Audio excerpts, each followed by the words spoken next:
কসবায় south Calcutta girls কলেজের ঘটনায় নড়েচড়ে বসল উচ্চ শিক্ষা দপ্তর। মূল অভিযুক্ত মনোজিৎ মিশ্র এবং সিকিউরিটি গার্ড পিনাকি বন্দ্যোপাধ্যায় তার এই দুজনকে বহিষ্কারের নির্দেশ।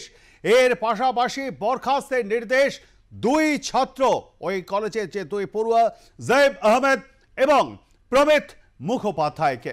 আমরা এই নিয়ে কথা বলবো, চলে যাব সরাসরি নিউজরুমে রয়েছেন আমাদের প্রতিনিধি নাজিয়া রহমান। নাজিয়া, অবশেষে কি টনক নড়ল রাজ্যের উচ্চ শিক্ষা দপ্তরের? ঘটনার প্রায় এক সপ্তাহ হতে চললো এবং তারপরেই দেখা গেল যে উচ্চশিক্ষা দপ্তর এই বিষয়টিকে কেন্দ্র করে কড়া পদক্ষেপ গ্রহণ করলো এবং কড়া পদক্ষেপের কথা তারা মেল করে জানিয়েছে ওই কলেজেরই গভর্নিং বডির সভাপতির কাছে। এবং যে পদক্ষেপ গ্রহণ করেছে উচ্চশিক্ষা দপ্তর, সেক্ষেত্রে প্রাক্তন ছাত্র মনোজিৎ মিশ্র যে মূল অভিযুক্ত তাকে বহিষ্কার করতে হবে এবং পাশাপাশি বর্তমান যে দুই পড়ুয়া রয়েছে যাদের বিরুদ্ধে এই গণধর্ষণের অভিযোগ রয়েছে তাদেরকে বরখাস্ত করতে হবে কলেজ থেকে এবং নিরাপত্তারক্ষী যে চতুর্থ যাকে গ্রেপ্তার করা হয়েছে এবং তাকে বহিষ্কার করতে হবে। এই মেলের মাধ্যমে কিন্তু এই কথা জানিয়েছে উচ্চশিক্ষা দপ্তর। পাশাপাশি 7 দফা নির্দেশিকাও জারি হয়েছে। মূলত প্রথমত এই যে যারা অভিযুক্ত তাদের বিরুদ্ধে কড়া যে পদক্ষেপ নিতে হবে এবং কি পদক্ষেপ নিতে হবে সেটা যেমন উল্লেখ রয়েছে, তেমনই কলেজের মধ্যে নিরাপত্তার ব্যবস্থা কতটা রয়েছে, সিসিটিভি রয়েছে কিনা সমস্ত ক্ষেত্রে এবং পাশাপাশি আর প্রয়োজন আছে কিনা সেদিকে কিন্তু নজর দিতে হবে কলেজ কর্তৃপক্ষকে।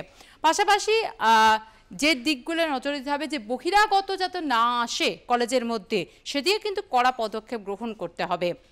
কলেজ শেষের পরে যাতে কলেজ পড়ুয়া এবং কর্মচারীরা কলেজের অন্যান্য স্টাফেরা যাতে দীর্ঘক্ষণ কলেজের মধ্যে না থাকে সেদিকেও কিন্তু নজর দিতে হবে। অর্থাৎ বেশ কড়া পদক্ষেপ গ্রহণ করতে হবে এবার কলেজ কর্তৃপক্ষকে, এমনটাই কিন্তু নির্দেশিকা জারি করেছে উচ্চশিক্ষা দপ্তর। মেইল আকারে সেটা পাঠানো হয়েছে গভর্নিং বডিকে।